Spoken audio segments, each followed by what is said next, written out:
del Parlamento e fuori dal Parlamento. Vi ringrazio di essere qui.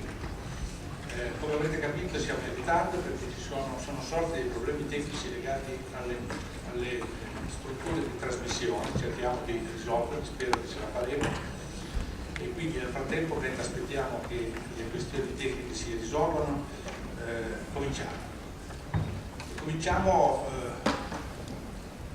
intanto presentando le persone che sono qui con me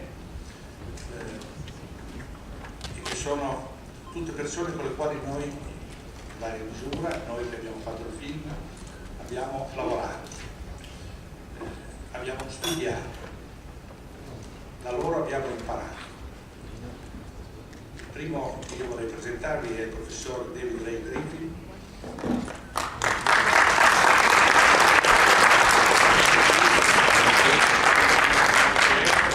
Credo senza esagerare, di poter dire che è la persona più rappresentativa tra gli iniziatori di questa battaglia per la verità sull'11 settembre. Lo ha fatto dagli Stati Uniti, dalla sua università, condizioni di grande difficoltà, si può immaginare, ed è anche grazie al suo lavoro che noi abbiamo capito molte cose, per quanto riguarda me sicuramente. Alla mia destra c'è l'onorevole MEP Chiesa Fujita,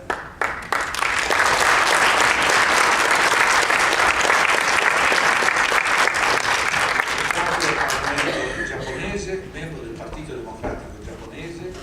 Molti di voi, non so quanti, lo hanno visto su YouTube aprire il caso dell'11 settembre nel Parlamento giapponese.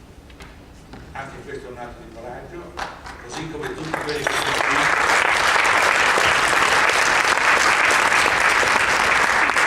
sono andati controcorrente.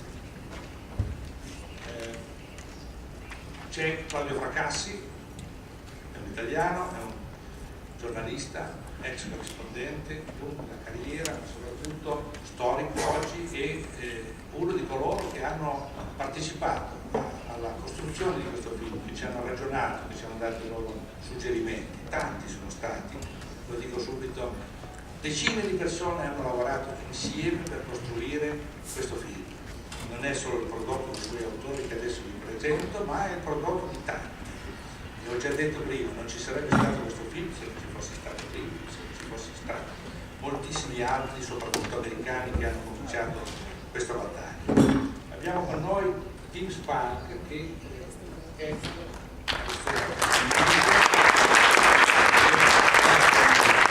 distributore mondiale, Mercury Media, è il distributore mondiale del film che noi stasera faremo vedere. Noi abbiamo tentato, due parole per dire, che abbiamo tentato di distribuire questo film in Italia. Questo film, che è stato mostrato al Festival internazionale del cinema di Roma con grande successo, non ha tuttavia trovato nessun distributore italiano. In questo momento il film lo stiamo distribuendo in Italia direttamente noi, c'è un gruppo zero che ha fatto il film e lo sta distribuendo. Devo dire con notevoli risultati, già decine e decine di proiezioni, migliaia di persone hanno visto il film fisicamente nelle sale, non sui computer, non a casa, non con i titoli, ma insieme agli altri, cosa che noi volevamo fare. E quindi però abbiamo un distributore mondiale e speriamo di poter portare insieme a lui il film su molte televisioni e in molte altre sale cinematografiche del mondo. Poi li ho lasciati per ultimi soltanto perché volevo presentarvi bene. Abbiamo gli autori di questo film, che è un gruppo. Comincio dai due registi, Franco Fracassi e Francesco Trento, che hanno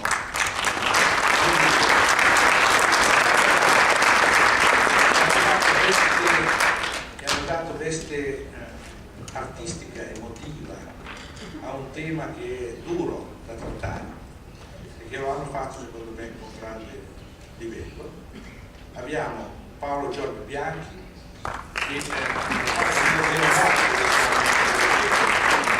stato un po' la mia spalla quando abbiamo cominciato questo lavoro, da lui abbiamo cominciato insieme a lui costruendo le prime 7 domande sull'11 settembre che ci sono servite per mobilitare una serie di forze intellettuali in Italia, da cui poi è scaturito il gruppo Zero.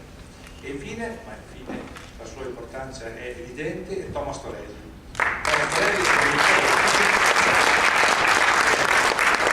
perché la sua importanza è evidente? Perché non so se tutti lo sanno, questo film non ha un finanziatore, ha 400-450 persone che hanno lavorato, molti dei quali hanno lavorato gratis, molti dei quali ci hanno dato i loro soldi, i loro denari. Questo film l'abbiamo fatto così. Non vi nasconderò che noi abbiamo cercato di avere qualche finanziatore, abbiamo provato a proporre queste idee, ma non abbiamo trovato nessuno che la finanziasse. E allora abbiamo pensato che se non ce la finanziava nessuno ce la sarebbe finanziata da solo. E abbiamo scoperto che c'era un sacco di gente che voleva sapere la verità. Se ci hanno dato ciascuno qualche centinaia di euro, qualcuno qualche migliaio, è perché volevano sapere la verità. Hanno messo mano alla loro tasca perché era l'unico modo per sapere qualche cosa di più. Adesso non so se abbiamo risolto il tecnico, non ancora. Allora, vi dirò brevemente che cosa ci proponiamo. Qualcuno dice, perché lo fate? La risposta è questa. La mia risposta è questa, ma è la risposta di tutti quelli che hanno lavorato intorno alla fine. Fino a che noi non sapremo che cosa è realmente accaduto l'11 settembre, noi non saremo sicuri, noi non saremo in pace. La guerra è cominciata con l'11 settembre, è cominciata una guerra infinita. E siccome noi abbiamo studiato l'11 settembre, abbiamo scoperto che ci hanno raccontato delle grandi bugie, cioè che la versione ufficiale che è stata offerta al mondo non è sostenibile, non è coerente, non è spiegabile, contiene troppe bugie, troppe contraddizioni per poter essere creduta, e siccome noi siamo entrati in guerra sulla base di questa versione, noi dobbiamo conoscere la verità. E siccome la verità non ci è venuta dalla commissione ufficiale d'inchiesta e dal rapporto del 9/11 Commission Report fatto dalla commissione ufficiale d'inchiesta del Congresso degli Stati Uniti, noi chiediamo che si riapra l'inchiesta.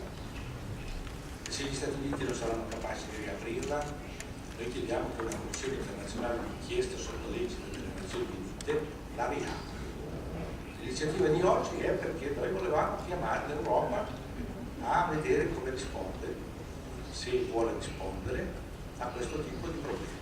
Cominciamo la battaglia. Il film è uno strumento che ci è servito per cominciare una battaglia che questa sera in qualche misura ufficialmente viene dichiarata.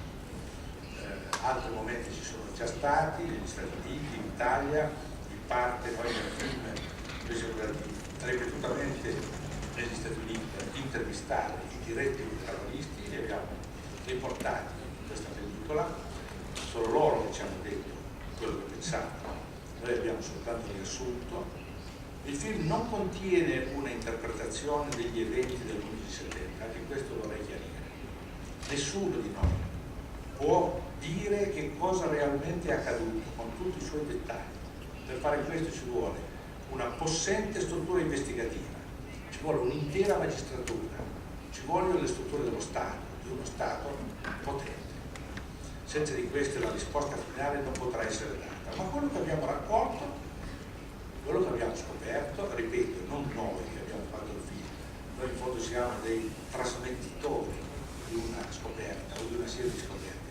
Quello che hanno scoperto le centinaia di migliaia di ricercatori che hanno lavorato sul materiale dell'11 settembre è sufficiente per dire che ciò che ci hanno raccontato non è vero. Questo è il punto di partenza. E quindi nel film voi non troverete risposta alle molte domande che questo film solleva. Non le troverete perché non le abbiamo neanche noi. Noi però abbiamo alcune risposte specifiche. Sappiamo dove e come hanno mentito coloro che ci hanno dato la versione ufficiale dell'11 settembre. Questo è sufficiente per motivare le nostre richieste. Ecco, questo che volevo dire. Adesso magari, mentre aspettiamo sempre che la questione tecnica, volevamo fare la discussione dopo il film, che sarebbe stato molto meglio, ma siccome abbiamo un po' di tempo a disposizione in attesa della tecnica, vi pregherei innanzitutto i colleghi parlamentari che sono presenti e i giornalisti che sono presenti e il pubblico di farci le domande che ritengono opportune e noi risponderemo tutti insieme, quelli che sono qui, alle vostre domande. Grazie.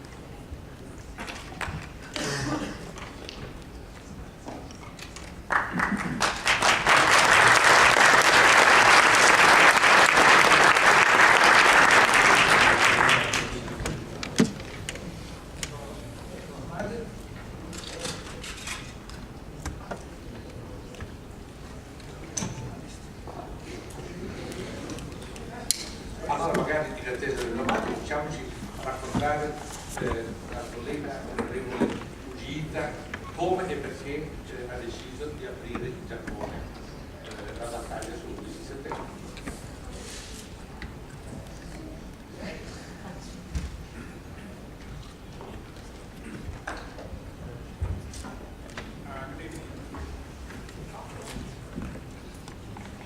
Good evening. It's a great honor to be in this European Parliament. I have come from a non-governmental organization background, so naturally I've been involved in helping refugees. I was sent to help the people who are suffering from the earthquakes, tsunamis, and so on. Now, after the 9/11 in 2001, I happened to be talking with a chief of my township. He was saying that it's wonderful that the warfare can be done by technical warfare, that USA succeeded in fighting the Taliban within short weeks, and they succeeded in winning Taliban, and very few casualties.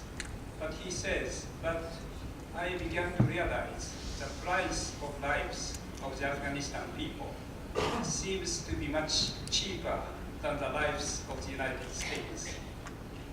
And isn't there be some unfairness between the price of the lives of the Afghanistan people and the American people?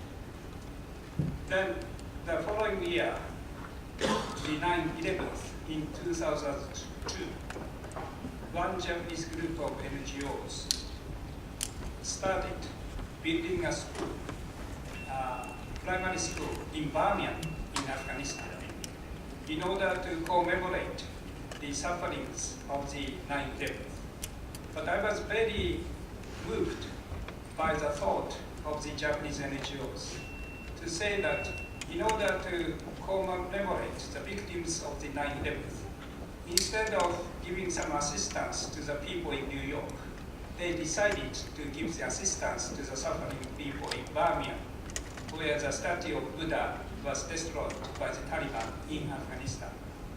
And I realized that very common, in a sense, very ignorant Japanese citizens sensed that the real victims are in Afghanistan than in New York. And that made me realize what actually happened in New York or Washington, D.C. has to be found out. Now, a few years later, some good friends of mine in Japan showed some films, loose change and so on and so forth. But still, I sort of couldn't believe that, some sort of untruthful things could have happened. But last year, when I was again able to find out some facts about the collapse or disappearance of the 7th building in New York, and the fact that former president of German Bundestag said there were some put options to buy up some stocks of United Airlines and American Airlines. And for politicians to say something is one thing, but for the president of Central Bank of Germany to say something is more serious and more credible. Then I was able to read one of the first books by Professor Griffin. And for a theologian, a believer, and a professor to have that thorough research on the commission report. And these are the things that made me realize that truth-finding efforts have to be found and have to be continued. And I think it's been very important that internet was in a sense developed by military people. But because of the invasion of the military people, it's now the citizens are able to have access to the truth.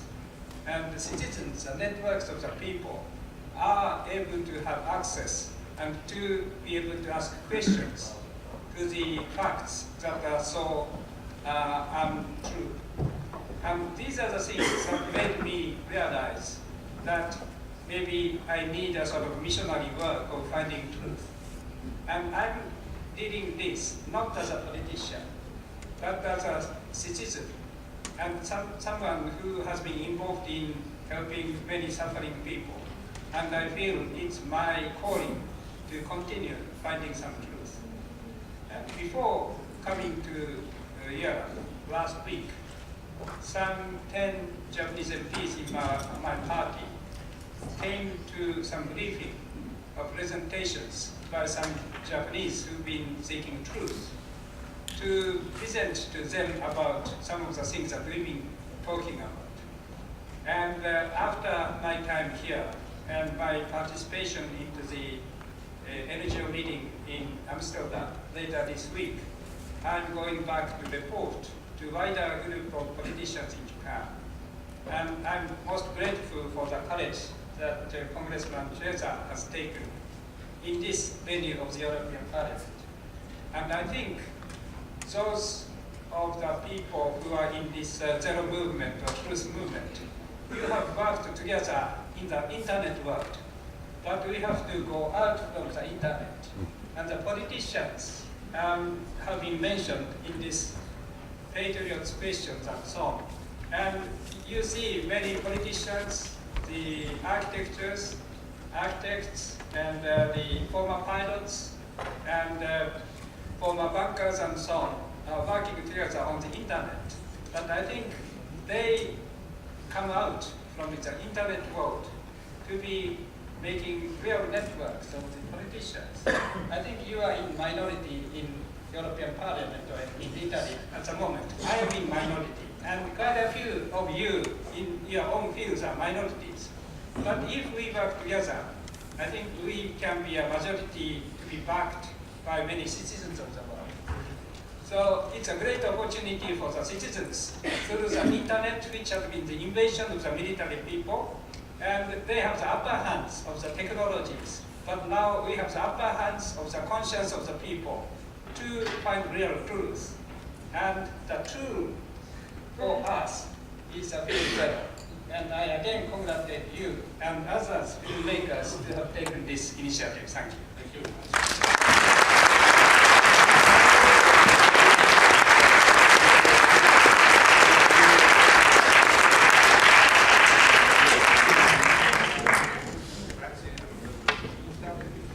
Questa sua racconto molto importante, perché mi pare che coincida più o meno il suo percorso con il nostro. Ciascuno è arrivato su questo tema a suo modo e per una via diversa. Poi ci siamo ritrovati e abbiamo scoperto che avevamo più o meno le stesse impressioni e poi gli stessi temi. Io vorrei che il professor Griffin ci raccontasse il suo approccio a questo problema.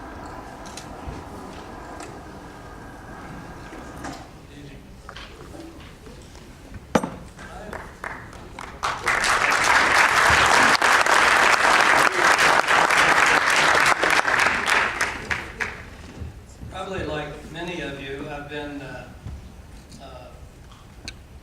discouraged by the fact that both politicians and journalists generally won't touch this story. And I found that they have two reasons they give. One is that they can't deal with scientific questions. They say we don't know how buildings react when they're hit by planes and big fires are in them, or other scientific questions. So we just have to trust the official reports. And secondly, that we can't deal with conspiracy theories because, leaving aside the fact the official story is a conspiracy theory, it's okay to endorse it, but you can't endorse what most people call a conspiracy theory, which is that the United States government or forces within it were involved, because they'll say, all we have is our credibility, and if we get labeled conspiracy theorists, we lose our credibility, and therefore we lose our job. So I've written a new book aimed to solve that problem. It's called 9/11 Contradictions, an open letter to Congress and the press. It has 25 chapters, and it just deals with 25 internal contradictions within the official story. So you don't need to know any science, and there's no theory in the book. There's no theory whatsoever, conspiracy theory or any other kind of theory. It just says there are these internal contradictions. So surely reporters and politicians could ask why these contradictions exist. Now, the best known contradiction probably is the Mineta-Cheney story that Secretary of Transportation Norman Mineta reported to the 9/11 Commission that when he went under the White House to the underground bunker, he got there at 9:20, and Vice President Cheney was already there. And then he told this story about the young man coming in and this plane coming in, and this was before the Pentagon was struck. Well, when the 9/11 Commission wrote its account, they said Cheney got there at almost 10 o'clock, perhaps 9:58. So you had a divergence there of about 45 minutes. That's pretty serious contradiction. The other contradictions are less well known. One involves Richard Myers, General Myers, who was the acting chair of the Joint Chiefs of Staff. So he was the the senior military official in the Pentagon that day. So presumably a lot of people knew where he was, and yet there is a contradiction that Myers himself and the 9/11 Commission say that he was up on Capitol Hill several miles away talking to Senator Cleveland. But Richard Clark, when he wrote his book, Against All Enemies, reported that he headed up a video conference from the White House, and that Richard Myers was in the Pentagon participating in that video conference. So here we have a pretty serious contradiction, and one that could be solved by simply looking at the video, and yet nobody has done that. Here's one that I found that a lot of people still don't know.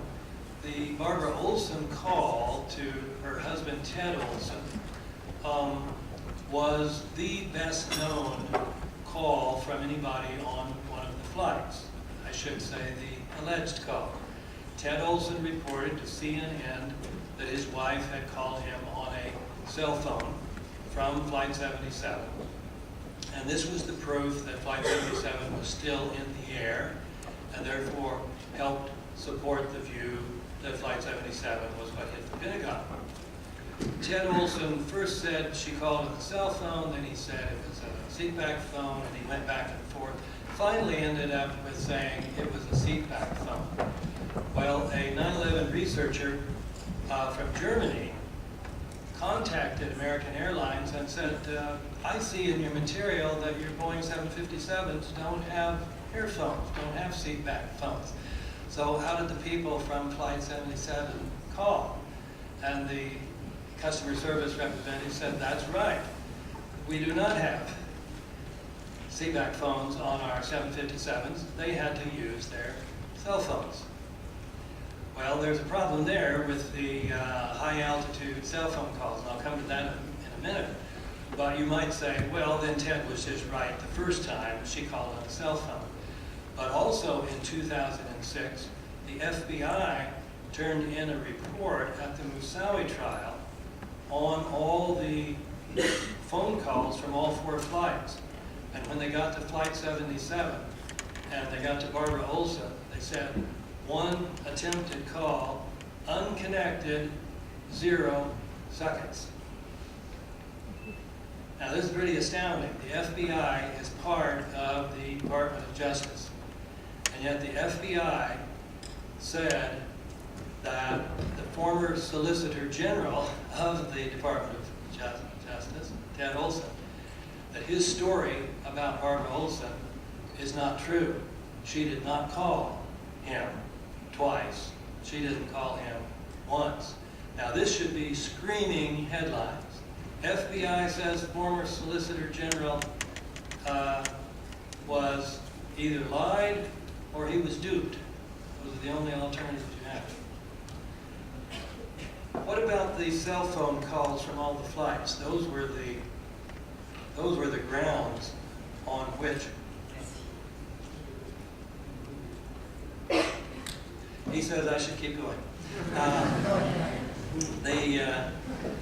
The main reason we knew there were hijackers on the planes was all these people called from the planes. And from Flight 93, a lot of them called on cell phones. There were probably 13 calls that were said to be cell phone calls. So Flight 93 was known as the cell phone flight. And yet, the 9/11 Truth Movement had raised this question and said, look, we're over 30,000 and part of the time 40,000 feet. And cell phones in 2001 could not be made from airliners at such a height and going such a speed. Well, the defenders of the official story, like Poppin Mechanics, said, oh, sure you could, no problem, 30,000, 40,000 feet, easy. Well, when the FBI turned in its report at the Misawa trial on Flight 93, they reduced the number of cell phone calls down to 2. So they said there were 37 calls from that flight. Only 2 of them were cell phone calls, and those were, neither one was from a passenger to a relative. One was from a flight attendant, and one of them was to 911, emergency call. And those 2 calls were made when the plane was down to 5,000 feet. That's still pretty high, but at least it's more plausible that those calls could have gone through. So, what do you do with the fact that these people have been saying all along they were called on cell phones? Well, you might say, well, they misunderstood. But Dina Burnett, who said she got 4 calls from her husband Tom, says she knows he was calling on his cell phone because she looked on her caller ID and saw his cell phone number. So what do we do with that? Well, I know what I do with it. That's further confirmation that these calls were fabricated. There is a technique, voice morphing, where voice morphing is good enough. You can fool your spouse. You can fool your mother. And likewise, there's a device now that says you can also fake the phone number. So there is a technology, it just wasn't cell phone technology through which those calls could be made. But the important point is the FBI has now said no passenger made a cell phone call to a loved one from any of the 4 flights, contradicting 5 years of news stories about all these cell phone flights. Let me end with this one. This is my favorite one. Muhammad Atta, we all know, those of us in the movement, was in Boston on September 10th, and for some strange reason, rented a blue Nissan, drove with one of his buddies up to Portland, Maine, stayed overnight. That meant they had to get up very early the next morning, take a commuter flight back down to Portland in order to catch Flight 11, where Atta was to be the pilot. Now that was a crazy thing to do. What if the commuter flight had been late? Atta was the ringleader, might have had to call off the whole operation. The 9/11 Commission, the FBI admitted, we don't know why in the world he would have made such a trip. But it turned out to be a good thing he did, because although he made the flight, his luggage didn't. And so after the towers were hit, somebody noticed there, oh, there's Muhammad Atta's suitcase. Let's open it up and see what's in there. And they opened it up, and Here are instructions how to fly a Boeing airplane. Here's a Quran. Here's a will where he says he wants to be a martyr and go to heaven, and so on. That was the proof that Al-Qaeda was behind 9/11. That and the phone calls. Those were the two bits of evidence that were taken to be the strongest evidence. But if you go back to September 12th, 13th, 14th, you find that the FBI was telling a very different story. Who went to Portland were two guys named Bukhari. They think they were brothers. And Atta didn't go to Portland. He didn't rent a blue Nissan. He rented a white Mitsubishi and left the white Mitsubishi in the parking lot at Logan Airport in Boston. And that's where the FBI found all this treasure trove of information. That was the story they were telling the first 3 to 4 days after 9/11. But they learned then that the Bukharis didn't die on 9/11. One of them was still alive, and the other one had died a year before. Turned out to be exactly the year before, September 11th, 2000. So they just changed the story. And they just said Atta and Omari went to Portland. And the story about the white Mitsubishi just faded into the background. I said I'd end with that. Let me give another quick one. Even if Al-Qaeda hijackers were not on the planes, we all know Osama bin Laden was behind it, don't we?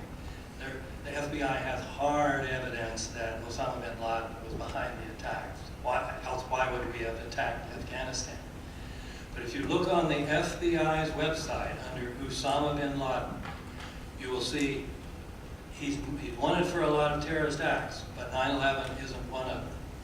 And one fellow in the movement then, who has a website named the Muckraker Report, called up the FBI and reached Rex Toom, the head of investigative publicity, and said, why isn't Osama bin Laden listed as wanted for 9/11?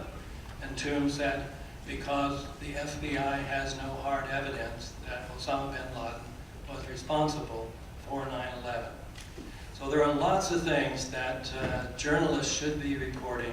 There are lots of things that politicians should be discussing. Thank you for your attention.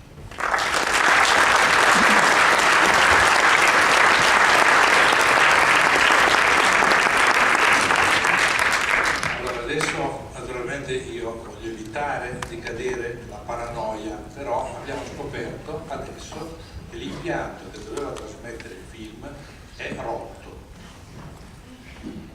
Ora i tecnici stanno cercando un'altra sala, stanno sperimentando di fare in un'altra sala, per cui probabilmente, siccome non possono avere rotto tutti gli apparecchiature di trasmissione, forse in un'altra sala troveremo il modo di trasmettere questo film. E per cui adesso avete sentito 2 interventi autorevoli, se ci sono domande continuiamo la discussione fino a che la prova per l'altra sala, dopodiché ci trasferiremo per vedere il film in un'altra sala. Ci sono domande in questo momento? Sì, laggiù, sì. Sentite? Sì. Io ho scoperto da poco un paio di cose che mi risultano inspiegabili e vorrei delle spiegazioni, se ci sono. Prima di tutto questo 7° edificio che è crollato e nella versione ufficiale non si spiega il perché.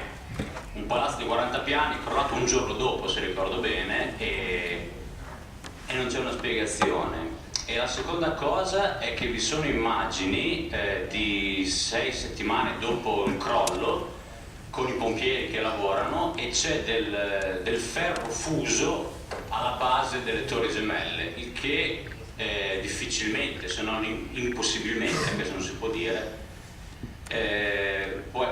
non può essere, insomma, una conseguenza di un crollo, anche se di quelle dimensioni.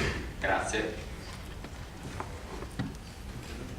Se non ci sono altre domande io chiederei al professor Griffin di rispondere lui direttamente.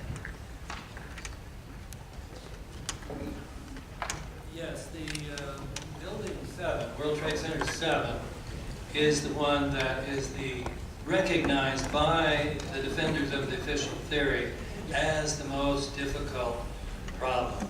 When FEMA put out its report in 2002, they came up with a scenario of how it might have happened, and then admitted that this best scenario they could come up with has only a low probability of occurrence.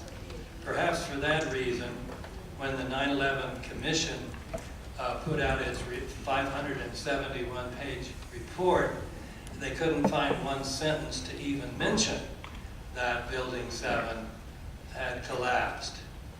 And then NIST, the National Institute of Standards and Technology, was assigned the job of giving the official explanation. So they were going to give that in 2004. They said, well, we can't do it until 2005. They did put out the report on the Twin Towers in 2005, but they said we weren't able to complete the report on Building 7. It will come out in 2006. In 2006, they said it will come out in 2007. In 2007, they said it will come out in 2008. So it's predicted to be coming at August. I imagine when August comes, it will get delayed until 2009, till the Bush-Cheney administration is hopefully out of office. There's much more to the story, which is also that several people have reported massive explosions going on in the building. Two of these people were city officials. One of them was Michael Hess, who is a very close friend of Mayor Rudy Giuliani. And what happened, he contacted Barry Jennings, who was with the Housing Authority, and said, will you take me up to Building 7 to the 23rd floor? I need to see the mayor. They got up there. They said right after the first tower was hit. So this would have been maybe even before 9 o'clock that morning. And they went in the room, and everybody was gone. There were steaming coffee cups, half-eaten sandwiches. People had left very quickly. So Jennings called up somebody and said, everybody's gone, what should we do? And they said, you should get out of there very quickly. Now remember, Building 7 didn't collapse until 5:20 that afternoon. This is about 9 o'clock that morning. They started to go down the stairs, and the elevator wouldn't work. So they went down the stairs, got down to the 6th floor, and there was a huge explosion, blew the floor out from under them. Jennings said, I just barely held on. I was able to crawl up, and we went back up to the 8th floor. And I looked out and looked one way and looked the other way, and both towers are still standing.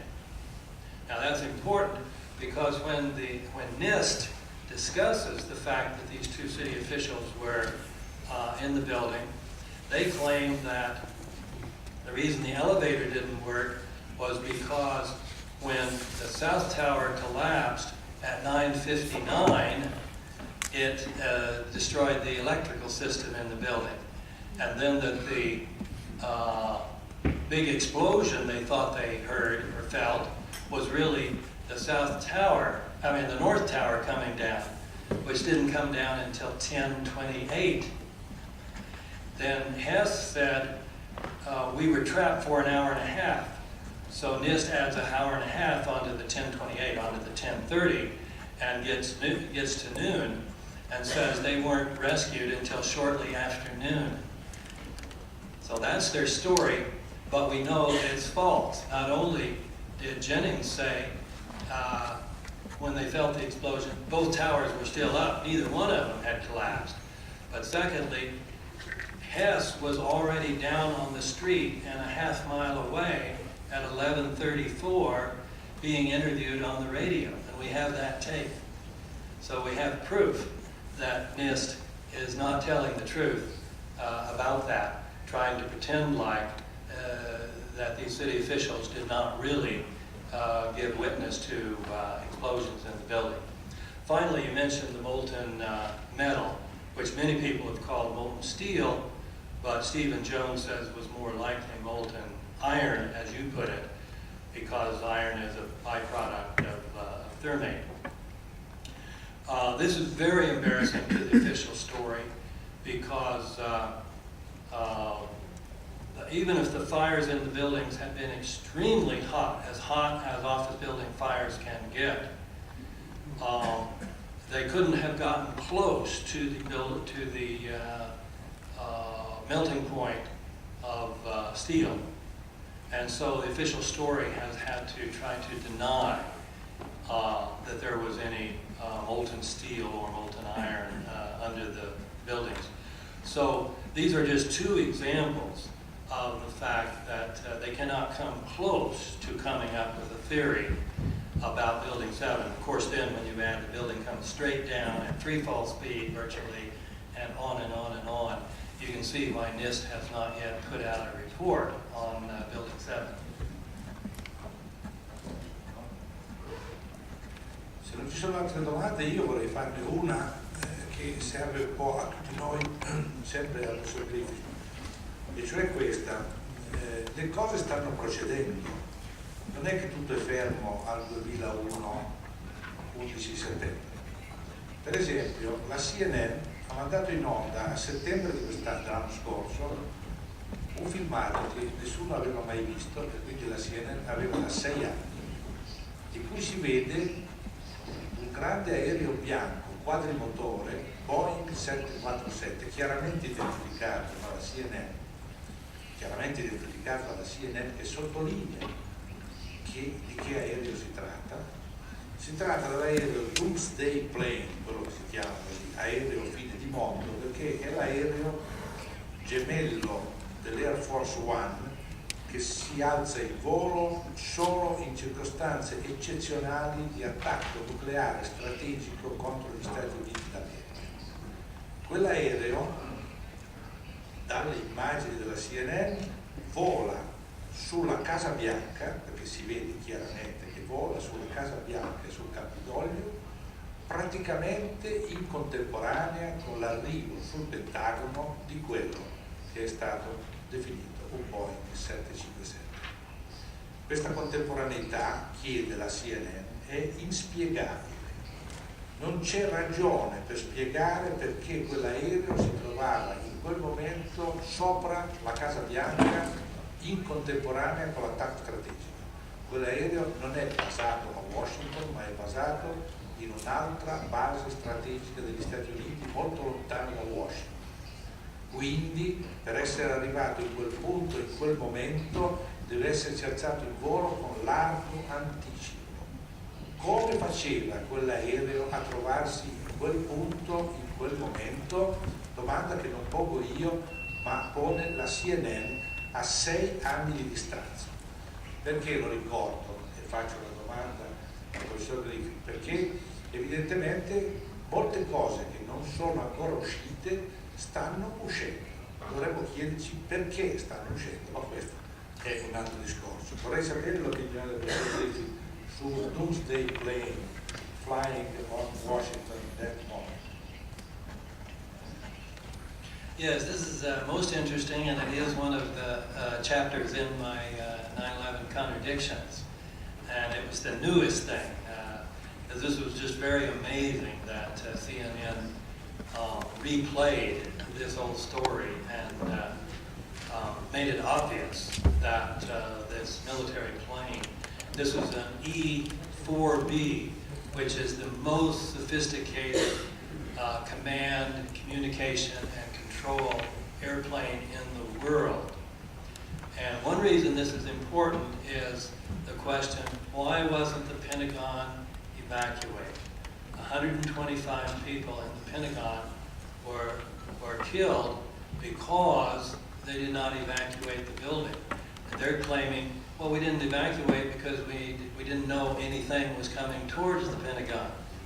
Well, if an E-4B was over the White House, just a few miles from the Pentagon, and a Boeing 757 was coming toward the Pentagon, lots of people would have known that was coming. So here you have an enormous contradiction in the official story.